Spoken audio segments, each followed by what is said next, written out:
എല്ലാവർക്കും സുഖമല്ലേ? പുതിയൊരു വീഡിയോയിലേക്ക് എല്ലാവർക്കും സ്വാഗതം. അപ്പം കത്തിരിയും ചീപ്പും കൊണ്ടൊക്കെ വന്നപ്പോൾ എന്താണ് പരിപാടി എന്ന് മനസ്സിലായല്ലോ. വേറെ ഒന്നുമല്ല, എൻ്റെ മുടി വെട്ടാൻ പോവുകയാണ്. ഒരു 6 മാസമായി തോന്നുന്നു ഞാൻ ലാസ്റ്റ് മുടി വെട്ടിയിട്ട്. ഞാൻ തന്നെയാണ് എൻ്റെ മുടി വെട്ടുന്നത്. ഒരു 6-7 വർഷം കൊണ്ട് ഞാൻ തന്നെയാണ് എൻ്റെ മുടി വെട്ടുക.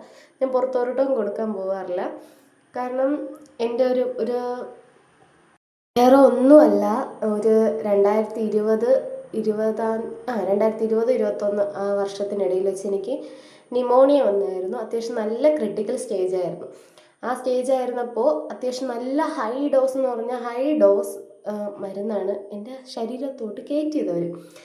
അത്യാവശ്യം 6 ദിവസം മെഡിക്കൽ കോളേജിലുണ്ടായിരുന്നു. അതിനുശേഷം പാറശാല ഒരു 8 ദിവസം കിടന്നു.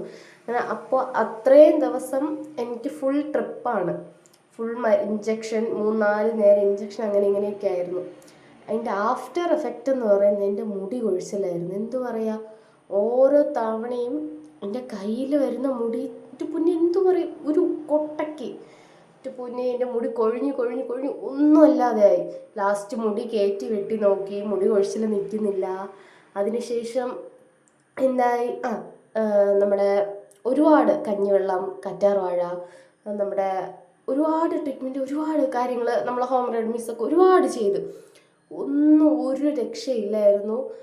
അതിനുശേഷം ഞാനായിട്ട് എന്ത് ചെയ്തു, ഒരു കാച്ചിയ എണ്ണ, ഞാൻ സ്വന്തമായിട്ട് എൻ്റെ രീതിയിലൊരു കാച്ചിയ എണ്ണ സെറ്റാക്കി ഞാൻ തേച്ച് തുടങ്ങി. പക്ഷെ എൻ്റെ മുടി കൊഴിച്ചിൽ നിന്നു. ഞാൻ ഏതുവരെ എൻ്റെ മുടി കൊഴിച്ചിൽ പോയിട്ടുണ്ടെന്ന് ഒരു വീഡിയോയിൽ ഞാൻ ഒരു ക്ലിപ്പിടാം, ഒരു ഫോട്ടോ ഇടാം. ഞാൻ അതിന് മാത്രം എൻ്റെ മുടി കൊഴിഞ്ഞിട്ടുണ്ടായിരുന്നു. എനിക്ക് പ്ലസ് ടുവിലൊക്കെ ആയപ്പോൾ ഒട്ടും മുടിയില്ല. എൻ്റെ പിന്നെ ഒരു എൻ്റെ ഈ കുഞ്ഞ് വിരലിൻ്റെ അത്രേ ഉണ്ടായിരുന്നുള്ളൂ ഓരോ മുടി. എല്ലാം കൂടി കൂട്ടി വയ്ക്കുമ്പോൾ ഇതുപോലെ അത്രേ ഉണ്ടായിരുന്നുള്ളൂ എനിക്ക് എൻ്റെ മുടി. എൻ്റെ പൊന്നെ എന്നാ സങ്കടമായിരുന്നു എന്നറിയോ. അതിനുശേഷം ഞാൻ എൻ്റെ മുടി കുറച്ചൊക്കെ കെയർ ചെയ്യാൻ തുടങ്ങി. അത്യാവശ്യം ഒരുവിധം നല്ല രീതിയിലായി തുടങ്ങിയതിന് ശേഷം ആ എണ്ണ ഞാൻ നിർത്തി. അങ്ങനെ രക്ഷപ്പെട്ടതാണ് കേട്ടോ. അതിന് മുമ്പ് ഞാൻ പാർലറിലൊക്കെയാണ് പോയി വെട്ടിക്കൊണ്ടിരുന്നത്. അന്നൊക്കെ എനിക്ക് മുടിയുടെ വാല്യൂ അറിയാമെന്നുള്ളതുകൊണ്ട് എൻ്റെ മുടി ഞാൻ തന്നെയാണ് എന്ത് വെട്ടാറുള്ളതും എന്തൊക്കെ അൽക്കുത്ത് പരിപാടിയുള്ളതെല്ലാം ഞാൻ തന്നെയാണ് ചെയ്യുന്നത്. അപ്പോൾ ഇത് എന്നാ കട്ടെന്നൊന്നും ചോദിക്കരുത്, എൻ്റെതായ രീതിയിലാണ്. 3-4 സ്റ്റെപ്പ് എന്ത് ചെയ്യും, ഫ്രണ്ടിലോട്ട് മുടി ഇട്ടിട്ട് എന്ത് ചെയ്യും, ലാസ്റ്റത്തെ തുമ്പ് എന്ത് ചെയ്യും, കട്ട് ചെയ്യും. നിങ്ങൾ നോക്കിക്കോ, കാണുമ്പോൾ ഇതിൽ മനസ്സിലാവും.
എൻ്റെ ഫ്രണ്ടിൽ കുറച്ച് മുടി ഞാൻ നേരത്തെ കട്ട് ചെയ്തിട്ടിട്ടുണ്ട്. ചുമ്മാ കൊഴുവാല് നമ്മൾ പട്ടിഷോയ്ക്കൊക്കെ പണ്ടേ കട്ട് ചെയ്ത് വിട്ടിട്ടുണ്ട്. അത് ഞാൻ ഇടയ്ക്കിടയ്ക്ക് കട്ട് ചെയ്ത് വിടും. വളരും തോറും നമ്മുടെ ചെവിയിൽ ആ സൈഡൊക്കെ എത്താകുമ്പോൾ ഞാൻ താനേ അത് കട്ട് ചെയ്യുവേ. അപ്പം അങ്ങനെ ചെയ്തതാണ് ഇത്. ഫ്രണ്ടിൽ വീണ്ടും കുറച്ച് എന്ത് ചെയ്തു, കുറച്ച് നീളം വെച്ചതായിട്ട് തോന്നിയുണ്ട്. ഫ്രണ്ടിൽ കുറച്ച് മുടി എടുത്ത് ഞാൻ എന്ത് ചെയ്തു, വീണ്ടും കട്ട് ചെയ്തു. പക്ഷെ ഞാൻ എന്ത് ചെയ്യുക, ഫ്രീ ഹെയറാണ് എപ്പോഴും ചൂസ് ചെയ്യാറ്. അപ്പോൾ എനിക്ക് ഈ മുടി ഇങ്ങനെ കിടക്കുമ്പോൾ നല്ല ഭംഗിയായിട്ട് തോന്നുവേ. അതാണ് അങ്ങനെ ചെയ്തിട്ടിരിക്കുന്നത്. അത്യാവശ്യം നല്ല ഫ്രിസിയാണ് എൻ്റെ ഹെയർ ഇപ്പോൾ. കാരണം ഞാൻ പറഞ്ഞില്ലേ, കെയർ ഒന്നും ചെയ്യില്ല. അപ്പോൾ ഇതാണ് ഫൈനൽ ലുക്ക്. ഇങ്ങനെ ഇടുമ്പോൾ നല്ല ഭംഗിയുണ്ട് ഇങ്ങനെ ഇങ്ങനെ കിടക്കുമ്പോൾ. എനിക്ക് ഭയങ്കര ഇഷ്ടമാണ് ഇങ്ങനെ ഇട്ട്. എന്താ പറയുക, പോണി ടെയിൽ ചില സമയം പോണി ടെയിൽ നല്ല ബഫായിട്ട് കിടക്കുന്ന സമയത്തെ പോണി ടെയിൽ ചെയ്യുമ്പോൾ ഇതേ പടി കിടക്കും. പക്ഷെ അല്ലാത്തപ്പോൾ കിടക്കാറില്ല. പിന്നെ ഞാൻ കെട്ടി നോക്കാറുണ്ട്. പോണി ടെയിൽ ഇങ്ങനെ കെട്ടി നോക്കുമ്പോൾ സാധാരണ എനിക്ക് അങ്ങനെ വരാറില്ല ഈ ഇതിൽ. പക്ഷേ വെറുതെ വീട്ടിൽ നിന്നൊക്കെ ഇങ്ങനെ പണി ചെയ്യുമ്പോൾ എനിക്കിങ്ങനെ വരുവേ. അപ്പോൾ ഫൈനൽ ലുക്ക് ഇങ്ങനെയാണ്. അഴിച്ചിടുമ്പോൾ അത് ഇങ്ങനെയൊക്കെ ആയിട്ട് കിടക്കും. കോഴിവാലാണ്. പക്ഷെ എനിക്ക് ഇനിയും ഷോർട്ട് ഹെയർ ആക്കാനാണ് താല്പര്യം. പക്ഷേ ഒരാഗ്രഹം, മുടി ഒന്ന് നല്ല രീതിയിലൊന്ന് വളർത്താൻ ഒരാഗ്രഹം.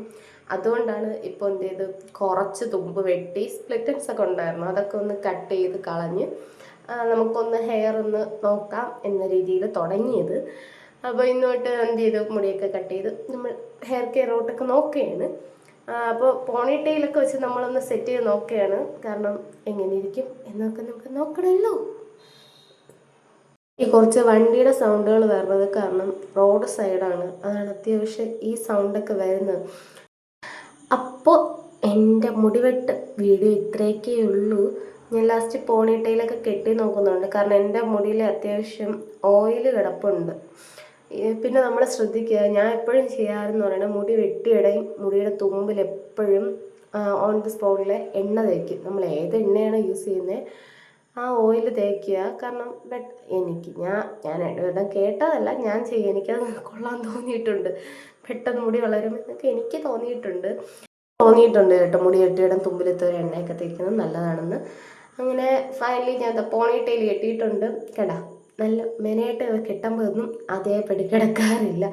പിന്നെ കുറച്ച് എന്താ പറയുക, സ്പ്രിങ്സ് ഒക്കെ ഉണ്ട്. ഞാൻ ഫ്രണ്ടിൽ എപ്പോഴും പോണി ടെയിൽ കെട്ടിയിട്ട് മുടിയൊക്കെ എന്താ പറയുക, നെറ്റിയൊക്കെ കയറി ഒരു പരുവായിട്ടുണ്ട്. ഈ ചീപ്പ് നല്ലതാണ്. ഇത് നമ്മുടെ ഹെയർ മസാജിനും നമുക്ക് വലിക്കുമ്പോൾ നല്ല എന്താ പറയുക, ഉള്ളൊക്കെ നല്ല ഒരു മസാജ് ഫീൽ ചെയ്യും ഈ ചീപ്പ്. എനിക്ക് ഭയങ്കര ഇഷ്ടമാണ് ഈ ചീപ്പ്. ഞാൻ ഈ തിരാണ് ഞാൻ അടിച്ച് മാറ്റിയതാണ്. ലിങ്ക് ഉണ്ടോ നോക്കാം. അപ്പോൾ ഫൈനലി ആ മുടിയൊക്കെ നമ്മളെ ഫ്രണ്ടിലത്തെ എന്ത് ചെയ്യുക, സ്പ്രിങ്ങൊക്കെ ഇട്ട് ഞാൻ കെട്ടി നോക്കി. അപ്പോൾ ഇതാണ് എൻ്റെ ഫൈനലൊക്കെ. എങ്ങനെയുണ്ട്, കൊള്ളാവോ? ഇനി നിങ്ങൾ കാണുന്നത് എൻ്റെ പട്ടി ഷോയാണ് ഗൈസ്. എങ്ങനെയുണ്ട്? ലാസ്റ്റ് ഞാൻ എന്നും ഡെയിലി ഞാൻ എന്ത് ചെയ്യും, പോണി ടെയിലെല്ലാം കെട്ടി ഒരു ബണ്ണാക്കി വെച്ച് കിടക്കുക. അതാകുമ്പോൾ പ്രത്യേകിച്ച് മുടി ഫ്രണ്ടിൽ സ്പ്ലിറ്റൻസ് ഒന്നും വരാറില്ല. കാരണം ഒരു ഫുൾ ബണ്ണായിട്ട് നമ്മൾ കുറച്ചുകൂടി ഉച്ചിൽ കെട്ടി വയ്ക്കും. ഇപ്പം ഞാൻ വീഡിയോയ്ക്ക് കുറച്ച് താഴ്ത്തി ഞാൻ എന്ത് ചെയ്യും, ബണ്ണാക്കി വയ്ക്കുന്നത് നിങ്ങൾ കണ്ടു നോക്കേ.